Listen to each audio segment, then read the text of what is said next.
What can we learn from around the world about how countries lose their democracies and end up with dictatorships? And how much does what we can learn from them relate to what's happening in the United States right now? Well, let's discuss. In their book, How Democracies Die, Stephen Levitsky and Daniel Ziblatt talk about the 4 features you can use to spot a future despot at an early stage. The way that mature democracies generally keep such people from ever gaining power in the first place. And they talk about the formal guardrails that despots have to overcome, the ways they do it, and the unwritten rules, the norms of behaviour that are often unappreciated and the first to go, but nevertheless are utterly crucial. And all these things are relevant to the discussion about the state of democracy in the US. When the West looked back at the ruins of post-war Germany and said, "We must never forget," it was a reflection on how important democracy is to our societies and how fragile those democracies can prove to be if we don't value and protect them. This is why most politicians in democratic societies now make a sharp distinction between their peers who are all committed to the health of the democracy and the occasional others. In the UK, we have the government and we have the loyal opposition. Both sides are committed to the principles of democracy, free and fair elections, respectful debate in the House of Commons, and so on and so on. They may disagree with each other, sometimes vociferously, but they are mutually committed to the health of the system. Which is why when the country faces a crisis, the opposition will generally support the government. But of course, dictators and despots are a breed apart. Levitsky and Ziblatt identify 4 key indicators of authoritarian behaviour you might take as disqualifying for an individual to be trusted with high office. And they are these. 1. A rejection of, or at best a lukewarm commitment to, the democratic rules of the game. For example, casting doubt without evidence on the validity of elections, encouraging the non-acceptance of results. 2. The denial of the legitimacy of political opponents. In other words, the rebranding of valid political actors with whom you disagree as traitors, criminals or terrorists. 3. The toleration of, or the actual encouragement of, violence. That one speaks for itself. And 4. The readiness to curtail civil liberties of opponents and other critics, such as the media. Do they support punitive legal action or propose extending libel laws in a bid to silence criticism? That sort of thing. The thing is that at the very start of someone's political journey, the expression of those features might be relatively minor, but they're still an indicator of a character type that, given the opportunity of power, is highly likely to develop into the space afforded them. So you could look at Donald Trump back in 2016, and you could say, look, this is not a sophisticated man with a plan for autocratic rule. Nevertheless, right at the earlier stages, Trump was saying that the only way he could lose an election would be because of cheating and fraud. The election is rigged. It's rigged like you've never seen before. He was calling his opponent Hillary Clinton a criminal and leading the chance of lock her up. Is not in charge of the law in our country. Yeah, because you'd be in jail. Secretary Clinton. He actively encouraged several times audience members at his rallies to beat up protesters who interrupted, saying that he would pay their legal bills. Knock the crap out of them, would you? Seriously. Okay? Just knock the hell. I promise you, I will pay for the legal fees, I promise. And he had a track record of using the law to silence people, and he framed the mainstream media as the enemy of the people and suggested that they needed to be constrained. Because they are the fake, disgusting news. These were all relatively light indicators at the start. Rhetorical flourish, hardball rhetoric, reality TV.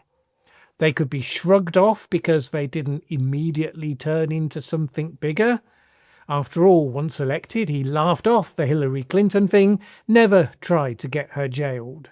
He didn't routinely use political violence as an actual tool of governance. So you could say his first term, yeah, it was a wild ride and it was disruptive of many political norms, and you could still persuade yourself that it wasn't heading in an actual autocratic direction. In the second term, things have moved on. And the point is that now, when you look back, you can say, yeah, he still doesn't have a plan per se, but all the preconditions were there back in 2016. And the first thing to note is that the most important failure of the American democratic system was to let someone so patently unqualified for leadership to get into that position in the first place. Levitsky and Ziblatt point out that across the democratic world, it generally falls to political parties to be the gatekeepers who keep out the dangerous radicals. And for much of American history and across the European democracies and at various periods in other countries, that's exactly how it has worked. In many European countries where they have proportional representation, you end up by necessity having coalition governments because no one party ever gets a majority. Well, in those countries such as Germany and France, there has been a tradition amongst the parties committed to democracy that they do not form coalitions with the anti-democratic radical parties, such as the French National Front or the AfD in Germany. After all, Hitler, amongst others, had shown just how much a true demagogue can quickly dismantle a system of democracy from within once given a credible platform to stand on. In countries with winner-takes-all systems to some degree or another, the gatekeeping has to precede the election. So take the United Kingdom, for example. It has the benefit over America in this regard of being a parliamentary democracy, not a presidential system. So the members of parliament, generally via a number of mechanisms, establish who they will have as their leader. Every Prime Minister is the leader of the parliamentary party. They are not elected as individuals to the job of Prime Minister separately. So it has to be someone in whom the MPs have confidence. Since they want to be effective in government, they want to be re-elected, that is often enough to self-police the radicals. And of course the MPs know who the candidates are. Especially in de facto two-party systems with first-past-the-post elections, because the main parties are by nature fairly broad church parties. They lose when they become too ideological. Now, that system has failed a couple of times recently in the UK. That largely happened when leader selection had been widened out to a broader voting constituency, e.g. the wider party membership, because generally party members trend more radical than the MPs and more radical than the bulk of the population. So in the UK, the Labour Party, more radical leftists were able to organise an influx of new members in order to vote for Jeremy Corbyn as leader. And the Conservative Party gave its members the final say on its leadership and ended up with the chaotic Boris Johnson. Neither of those would have made it past the party gatekeepers in previous generations. Now, to be fair, neither of them were classic autocrats either, but they certainly would have been considered, for numerous reasons, as unsuitable material. And this was how it worked in the US. There were a number of times, for instance in the 20th century, when charismatic outsiders with radical ideas stepped forward to take their shot at elected office. But the party conventions in those days were really that you would get the smoke-filled rooms of grandees at conventions making deals and deciding who could pass through. So, for instance, businessman Henry Ford was hugely popular across the country, and while being enough of a anti-Semitic conspiracy theorist as to get a favourable mention in Hitler's Mein Kampf, he was interested and he would likely have ended up as a candidate for president, had it not been for the party hierarchy. For all that few party members in the modern era would now put up with that as a process, it was at least highly effective at gatekeeping.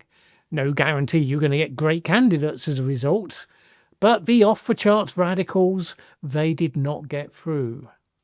As parties became more democratic to party members, they juggled increasingly with the need to give everyone a say while trying to keep some of those guardrails in place. And it's a challenge. Keep the things that worked with the old way while making it more acceptable to modern thinking. By the time you get to the 21st century, many of the previous safeguards had just been jettisoned. We had forgotten a lot of the lessons of the war after all.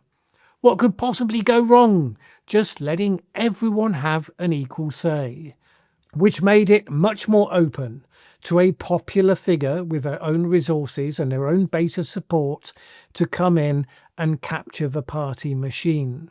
And particularly as the modern American parties began to lose the broad church makeup that they used to have, to become more ideologically homogenous. So then it becomes possible for anti-democracy candidates to get elected. And if you look across the world at what happens in this situation, you can find out how do the people who become dictators dismantle the safeguards that were in place to try to constrain them. And a number of very common themes emerge. Very often, the authoritarian assault on democracy takes place slowly, over an extended period of time. Every single step seems relatively minor. No single one in itself threatens democracy, and they're often given the veneer of legality. Many are adopted under the guise of a legitimate, even an essential public objective, like combating corruption or cleaning up elections or enhancing national security. Levitsky and Ziblatt put it like this: to better understand how elected autocrats subtly undermine institutions, it's helpful to imagine a soccer game. To consolidate power, would-be authoritarians must capture the referees, sideline at least some of the other side's star players, and rewrite the rules of the game to lock in their advantage, in effect tilting the playing field against their opponents. So yes, capturing the referees, removing some of the opponent's best players, rewriting the rules of the game. That is a pretty standard authoritarian playbook. So capturing the courts means the government can prosecute enemies while defending allies. Tax authorities can target opponents as well. Police can crack down on protests while sheltering acts of violence by pro-regime thugs. Intelligence agents can dig up dirt on opponents or set them up with honey traps. So firing non-partisan civil servants and replacing them with loyalists is a very common part. Viktor Orban did this in Hungary in 2010, stacking the intendedly independent prosecution service, the state audit office, ombudsman's office, and the constitutional court. In Alberto Fujimori's authoritarian Peru, those that could not easily be purged, they were simply bought off or compromised. Fujimori's notorious intelligence advisor Vladimiro Montesinos videoed hundreds of opposition politicians, judges and the like accepting bribes or visiting brothels, and then threatened them with exposure. And he maintained a secret payroll of staggering numbers of senior judges who had monthly cash payments delivered to their homes. If judges can't be bought off, well, they can be impeached. Juan Perón in Argentina impeached 3 out of 5 of the country's Supreme Court justices. Then there's removing players from the board. We've just seen Turkey's most recent step in this direction in the last few days, with the main opposition leader, Ekrem İmamoğlu, jailed by Erdogan's government in advance of the next election. A move that has provoked massive protests. Vladimir Putin's Russia has made a fine art, of course, of jailing any opponents with credibility or allowing them to mysteriously fall from fifth-floor windows or simply just poisoning them. And then there's the changing of the rules of the game, often to be seen as changing constitutions or disregarding them to allow for unchecked power, usually on the grounds that there's an emergency or a crisis. and often to allow for a position that normally has term limits attached to have that term extended or simply just made indefinite. The thing that we've learned is that there is nothing innate to a constitution or a set of hard rules that prevents authoritarian takeover. Many of the Latin American countries adopted very close copies of the US Constitution, for instance, when they were establishing themselves as democracies, and a number of those simply didn't hold. Argentina's 1853 constitution was two-thirds identical with that of the US. Didn't hold. The Philippines' 1935 constitution, a faithful copy of the US one, didn't stop Ferdinand Marcos. If having the rules was enough, that wouldn't have been the case. So there is another element. One more thing in this process that's key to whether you retain your democracy or not. And that is the unwritten rules, the norms of behaviour that make the spirit of the system work, not just the letter of the rules that can be tested to destruction. Levitsky and Ziblatt identified two essential unwritten rules or norms for functioning democracies: mutual toleration and institutional forbearance.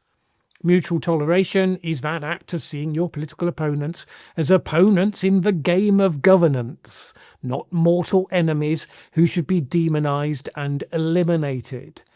It is the politicians' understanding that they have to agree to disagree, that if they lose an election, it's not the end of the country as they know it. That their opponents, however misguided and wrong they may think their policies to be, nevertheless they love their country as much as they themselves do. And then institutional forbearance, which is basically self-control. Just because a power exists, may be intended as a power of last resort, doesn't mean it must be used every day. For example, the UK is a monarchy. It's our tradition that the monarch asks the party, which has won the largest number of seats in an election, to form the next government. That is the way it always works. But there's no hard and fast rule. There is nothing in principle to stop the monarch from deciding not to do that, to request somebody else forms the government. But the monarch refrains from exercising power that is not in principle constrained, but behaves as though it were. In the US, you might point to such devices as the filibuster in Congress or the use of impeachment to remove a president, and the custom that presidents largely get to pick who's in their cabinet and to appoint Supreme Court justices, even though the mechanisms exist to block them so from doing. And this brings us to a final point. The breakdown of democracy doesn't necessarily start the day that the authoritarian arrives. It can start with the creation of the circumstances that make it possible, and so, arguably, it has been in the United States. If that's the case, then it almost certainly began during President Clinton's tenure. Filibuster use suddenly went through the roof. The number of closure motions which are moved to shut down a filibuster had historically been at something like 7 per year. But in Clinton's first 2 years, it was at 80. It ratcheted up with the arrival of Newt Gingrich as Speaker of the House in 1995, whose message was politics as warfare, as well as the rise of right-wing absolutist commentators such as Rush Limbaugh, where the message was no to mutual tolerance, no to forbearance. From that point on, the strategy was to use every available device, every single time, to deny the other side any semblance of normality, no wins, no cross-party anything. So, when Supreme Court Justice Scalia died, the Republicans blocked any attempt by President Obama to appoint a successor, contrary to all precedent. Gingrich compared his opponents to Mussolini and said they were trying to destroy the country. They tried to impeach Clinton on grounds that would never have before been considered to be sufficient. As the Republicans broke norms, so the Democrats responded by breaking norms of their own, and the downward spiral commenced. And you ended up with a deeply polarized country. Two sides who viewed each other as mortal enemies, who believed that success of the other side would be a major catastrophe for the country. Where any loopholes, any gaps in the rules could be and should be exploited for short-term advantage. There should be minimal cross-party working. And having removed the support of norms and unwritten rules from the state of American democracy, then you had the disruptive populist, the instinctive autocrat arrive, just at the point when they could do the maximum damage. Now, in history, there were such autocrats who failed or who did not press their advantage. There's no guarantee of how any of this plays out in the future. But so far, we have seen pressure being placed on the referees, judges threatened with impeachment and labelled as, quote, far-left lunatics, and pliant media and social media commentators given access to the president while downgrading such access for some traditional media outlets. And action against major law firms who've been part of actions against the president to seek to discourage such firms from getting involved in the future.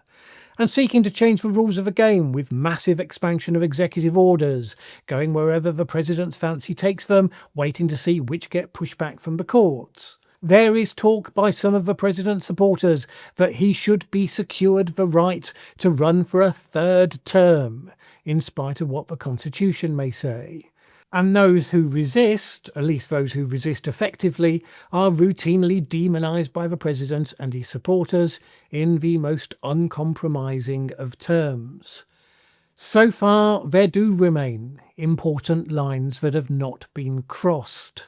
But as I noted, most countries that go on this journey did so relatively slowly over a course of years, more like decades. This may or may not be successful in the end, but slow it certainly isn't. I would recommend Levitsky and Ziblatt's book. They go into a lot more detail about how the guardrails in the US have worked through history, how they have degraded recently, along with lots of examples of democracies across the world that have died, and how they each went through the same basic sort of processes. A key thing to note is that nothing is inevitable about these processes. Although the range of options open to you get narrower, and the sense of seriousness and energy you need to bring to bear gets higher the further in you get. It's useful at least, though, to spot why things have gone off the rails, what needs to be repaired to make it good. Democracy does not, we have discovered over and over again, keep itself healthy. It has to be nurtured on an ongoing basis. And at a time when it's in decline across the world, learning that perhaps is the most important thing that we can do right now.